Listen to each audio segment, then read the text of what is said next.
सदरे जलसा मुअज़्ज़िज़ मेहमान खुसूसी असातिज़ा कराम और मेरे साथियों, अस्सलामु अलैकुम व रहमतुल्लाहि व बरकातुहू।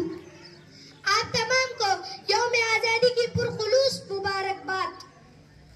ज़माने भर में मिलते हैं आशिक कहीं, ज़माने भर में मिलते हैं आशिक कहीं, मगर वतन से खूबसूरत सनम नहीं होता।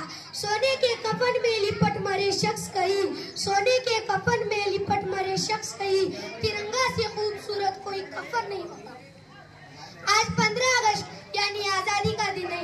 आज के दिन हिंदुस्तान अंग्रेजों की गुलामी से 1947 ईस्वी को आजाद हुआ। महात्मा गांधी जी, जवाहरलाल नेहरू, सुभाष चंद्र बोस और भगत सिंह जैसे रहनुमाओं ने अपनी जानों की बाजी लगा दी ताकि हम आजाद हवा में सांस ले सकें।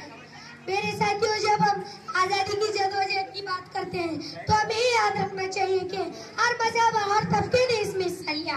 मुसलमानों ने भी भारत की आजादी के लिए भरपूर जदोजहद की।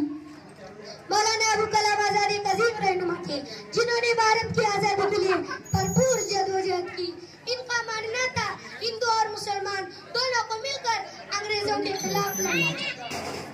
सुनो भाइयों, तूफान मौजू से आता है किनारों से नहीं, तूफान मौजू से आता है किनारों से नहीं, मंजिल हिम्मत से मिलती है सहारों से नहीं। महात्मा गांधी जी को बाबा कौम कहा जाता है। गांधी जी ने आदम तशद्दुद और सत्ता गुर्रा के उसूलों पर चलकर अंग्रेजों के खिलाफ जदोजहद की।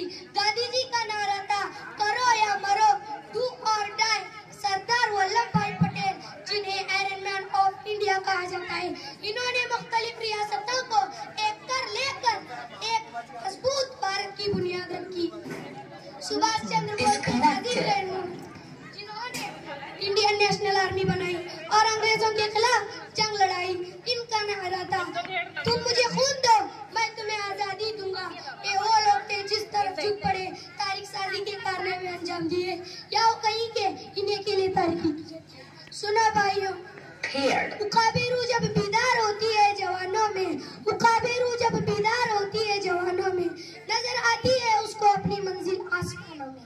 आज के दिन हम सबको ये याद करना चाहिए कि हमारा भारत मजीद खूबसूरत, मजबूत और खुशहाल बने। हम सबको मिलकर काम करना चाहिए ताकि हमारा भारत दुनिया में सबसे आगे हो। हमें अपने हुकूक के साथ साथ फराइज को भी समझना चाहिए, मेहनत भी करनी चाहिए और अपने मुल्क का नाम रोशन भी करना चाहिए।